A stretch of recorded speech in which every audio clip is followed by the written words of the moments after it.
Sunday school പാഠാവലിയിലെ 5-ാമത്തെ പാഠമാണ് ഇന്ന് നമ്മൾ പഠിക്കുവാനായിട്ട് പോകുന്നത്. ക്രിസ്തുവിൻ്റെ ദൈവത്വം എന്നുള്ളതാണ് ഇന്നത്തെ വിഷയം. ക്രിസ്തുവിൻ്റെ ആളത്വത്തിൻ്റെ ശ്രേഷ്ഠതയെക്കുറിച്ചാണ് കഴിഞ്ഞ ക്ലാസ്സിൽ നാം പഠിച്ചത്. ഈ ശ്രേഷ്ഠതയുടെ കാരണം ക്രിസ്തു ദൈവമാണെന്നുള്ളതാണ്. ക്രിസ്തു ദൈവം തന്നെയാണ്. യേശുക്രിസ്തു മനുഷ്യനായി കാണപ്പെട്ടു എങ്കിലും താൻ പൂർണ്ണ ദൈവവും പൂർണ്ണ മനുഷ്യനുമായിരുന്നു. തിരുവെഴുത്തിൽ ക്രിസ്തുവിൻ്റെ ആളത്വത്തെക്കുറിച്ച് പറഞ്ഞിരിക്കുന്ന ഓരോ കാര്യവും സൂക്ഷ്മമായി പഠിക്കുമ്പോൾ അവ ഓരോന്നും ദൈവികമായ വൈശിഷ്ട്യങ്ങളാണെന്ന് മനസ്സിലാക്കുവാനായിട്ട് സാധിക്കും. ആദ്യം നമുക്ക് ക്രിസ്തുവിൻ്റെ ദൈവാസ്തിക്യത്തെക്കുറിച്ച് നോക്കാം. ക്രിസ്തുവിൻ്റെ മാനുഷിക ജനനത്തിന് ആരംഭമുണ്ടെങ്കിലും തൻ്റെ ആളത്വത്തിന് അഥവാ ദൈവത്വത്തിന് ആരംഭമില്ല. ക്രിസ്തു മനുഷ്യനായി ജനിച്ചതിനാൽ ക്രിസ്തുവിനെക്കുറിച്ച് ആരംഭം ഉള്ളവനായും രേഖപ്പെടുത്തിയിട്ടുണ്ട്. യെശയ്യാവ് 9:6 നമുക്കൊരു ശിശു ജനിച്ചിരിക്കുന്നു എന്ന് പറയുന്നുണ്ട്. ഗലാത്യർ 4:4 ക്രിസ്തു സ്ത്രീയിൽ നിന്ന് ജനിച്ചു എന്ന് പറഞ്ഞിരിക്കുന്നു. ക്രിസ്തുവിൻ്റെ ദൈവാസ്തിക്യത്തെക്കുറിച്ച് 3 വിഭജിച്ച് നമുക്ക് പഠിക്കാം. 1.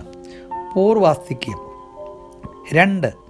നിത്യാസ്തിക്യം, 3. സ്വയാസ്തിക്യം. ഒന്നാമത്തത് പൂർവാസ്തിക്യം. ക്രിസ്തു തൻ്റെ മാനുഷിക ജനനത്തിന് മുൻപേ ഉണ്ടായിരുന്നു.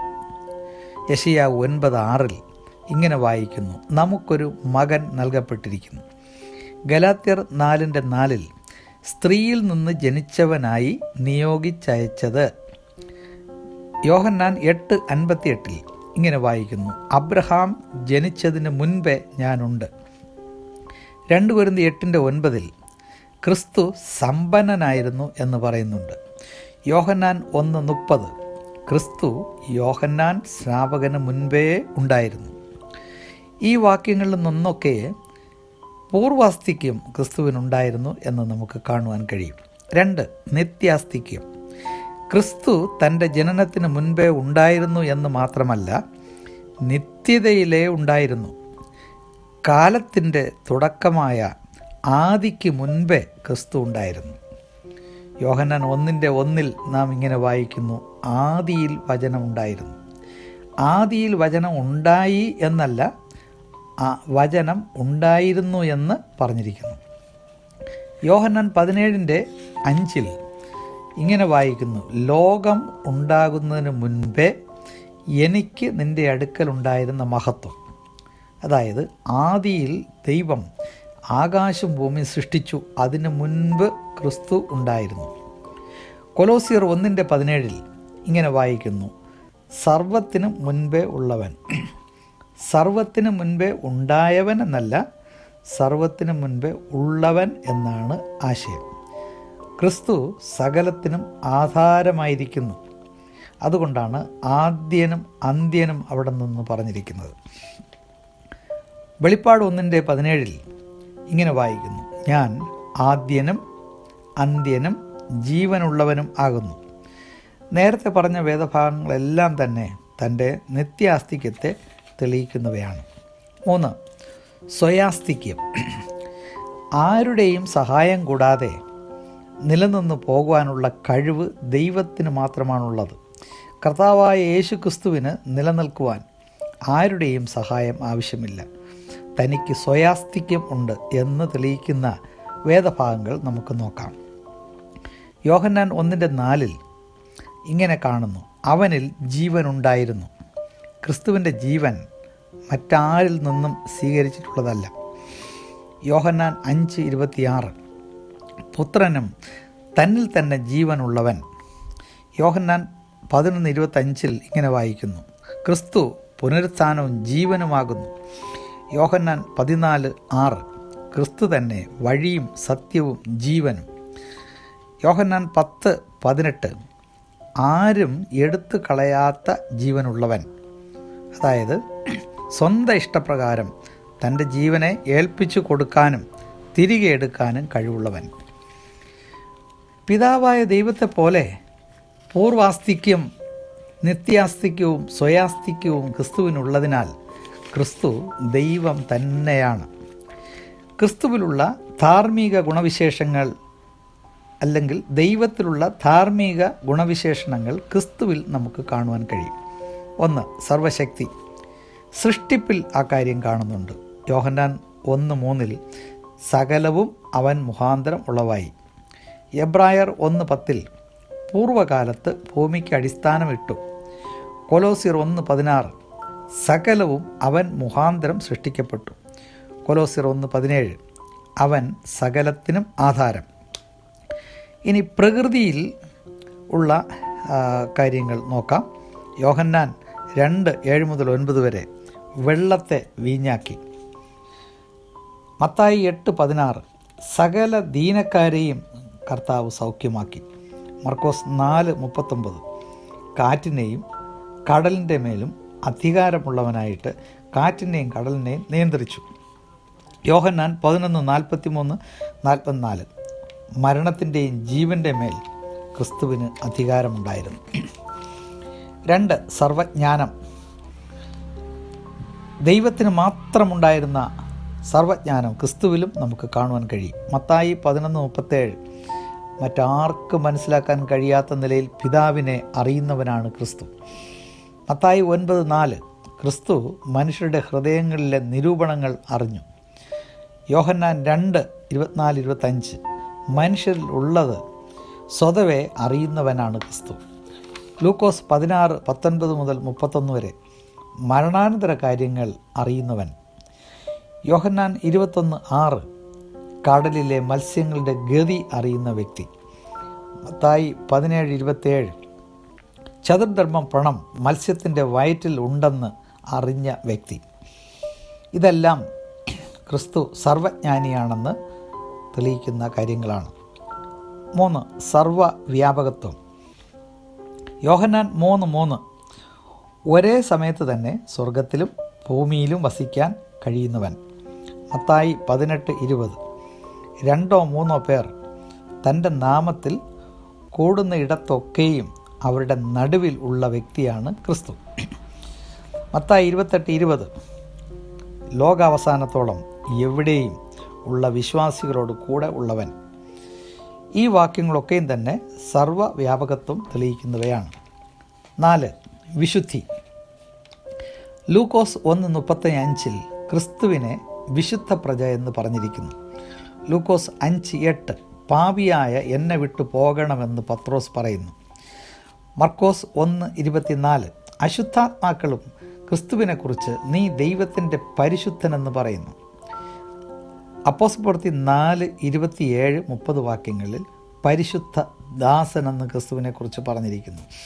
ഇതെല്ലാം പിതാവായ ദൈവത്തിന് ഉള്ള വിശുദ്ധിയെപ്പോലെ തന്നെ പുത്രനും വിശുദ്ധനായിരുന്നുവെന്ന് കാണിക്കുന്നു. 5. നീതി. അപ്പോസ്തലപ്രവൃത്തി 3:14 പത്രോസ് പറയുന്നു പരിശുദ്ധനും നീതിമാനും. അപ്പോസ്തലപ്രവൃത്തി 17:31 നീതിയിൽ ന്യായം വിധിക്കും എന്ന് പൗലൂസ് പറയുകയാണ്. 1 യോഹന്നാൻ 2:1 നീതിമാനായ ക്രിസ്തു എന്ന് യോഹന്നാൻ പറയുന്നു. 2 തിമോഥെയോസ് 4:8 നീതിയുള്ള ന്യായാധിപതി എന്ന് പൗലൂസ് പറയുന്നു. അപ്പോൾ പിതാവായ ദൈവത്തെപ്പോലെ നീതിമാനായ വ്യക്തിയാണ് പുത്രൻ. 6. കരുണ. മത്തായി 9:36 14:14 കരുണയും മനസ്സിലുമുള്ള കർത്താവ്. മത്തായി 15:32 ജ്ഞാനത്തിൻ്റെ അല്ലെങ്കിൽ ജനത്തിൻ്റെ പട്ടിണി കണ്ട് മനസ്സലിഞ്ഞ ഒരു കർത്താവിനെ നമുക്ക് കാണുവാൻ കഴിയും. മത്തായി 5:32 മത്തായി 24:31-34 ഈ വാക്യങ്ങളിലൊക്കെയും തൻ്റെ പരസ്യശുശ്രൂഷ വേളയിൽ ജനത്തോട് കാണിക്കുന്ന കരുണയുടെ മുഖം നമുക്ക് കാണുവാനായിട്ട് സാധിക്കുന്നു. 7. സ്നേഹം. സ്നേഹത്തിൻ്റെയും നീതിയുടെയും അടിസ്ഥാനത്തിലാണ് കർത്താവ് കരുണ കാണിച്ചിട്ടുള്ളതും കരുണ കാണിക്കുന്നതും.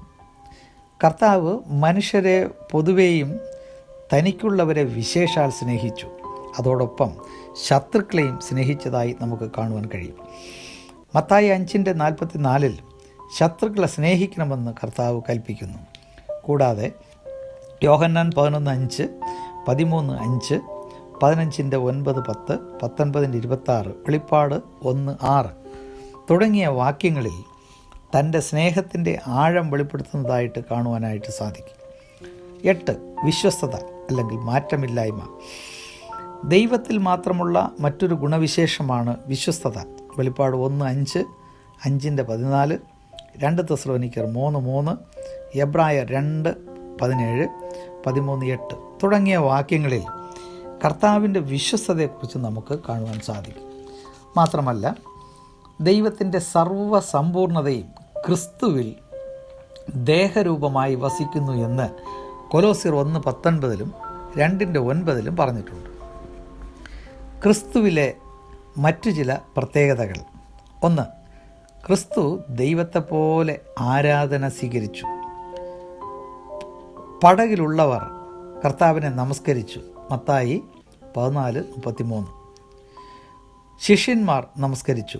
മത്തായി 28:9, 17. കാഴ്ച പ്രാപിച്ച കുരുടൻ നമസ്കരിച്ചു. യോഹന്നാൻ 9:38. ഇങ്ങനെ അനേകർ ഭൂമിയിൽ വെച്ച് കർത്താവിനെ നമസ്കരിച്ചു. കർത്താവ് ദൈവമായതിനാൽ അതെല്ലാം സ്വീകരിച്ചിട്ടുണ്ട്. 2. ക്രിസ്തുവിൻ്റെ ശിഷ്യന്മാരുടെ സാക്ഷ്യം. 1. ജീവനുള്ള ദൈവത്തിൻ്റെ പുത്രനെന്ന് മത്തായി 16:16 കാണുന്നു. 2. ക്രിസ്തു ദൈവമെന്ന് പൗലൂസ് പറയുന്നു. ഗലാത്യർ 1:1. 3. തോമസ് ക്രിസ്തു ദൈവമെന്ന് പറഞ്ഞു. യോഹന്നാൻ 20:28.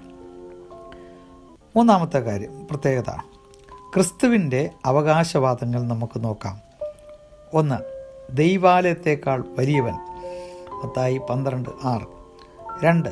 ശബത്തിനും കർത്താവ്. ദൈവമാണ് ശബത്ത് കൽപ്പിച്ച് നിയമിച്ചാക്കിയിട്ടുള്ളത്. ശബത്തിനും കർത്താവ് ക്രിസ്തു എന്ന് പറയുന്നു. മത്തായി 12:8. ക്രിസ്തു മനുഷ്യരുടെ പാപങ്ങൾ മോചിച്ചു കൊടുത്തു. ദൈവത്തിന് മാത്രമാണ് ഈ അധികാരമുള്ളത്. മർക്കോസ് 2:5, 10. ക്രിസ്തു അങ്ങനെ ചെയ്തതിനാൽ താൻ ദൈവമാണെന്ന് പ്രസ്താവിക്കുന്നു. 4. ക്രിസ്തുവും പിതാവും ഒന്നാണെന്ന് താൻ പറയുന്നു. യോഹന്നാൻ 10:30. 5. മെയിൻ പോയിന്റ്, ക്രിസ്തു ദൈവമെന്ന് പറയുന്ന പ്രധാന ഭാഗങ്ങൾ. 1. വചനം അഥവാ ക്രിസ്തു ദൈവമായിരുന്നു. യോഹന്നാൻ 1:1. 2. സർവത്തിനു മീതെ ദൈവം. റോമാലേഖനം 9:5. 3. മഹാദൈവം. തീത്തോസ് 2:12. 4. പിതാവ് പുത്രനെ ദൈവമെന്ന് സംബോധന ചെയ്യുന്നു. എബ്രായർ 1:8. 5. അവൻ സത്യദൈവം. യോഹന്നാൻ 5:20. ഈ പറഞ്ഞ സർവ്വ തെളിവുകളാൽ ക്രിസ്തു ദൈവമെന്ന് തെളിയുന്നു. കർത്താവ് അനുവദിച്ചാൽ അടുത്ത ക്ലാസ്സിൽ 6ാമത്തെ പാഠം ക്രിസ്തുവിൻ്റെ മനുഷ്യത്വമാണ്. അത് നമുക്ക് അടുത്ത ക്ലാസ്സിൽ പഠിക്കാം. ദൈവം എല്ലാവരെയും അനുഗ്രഹിക്കട്ടെ.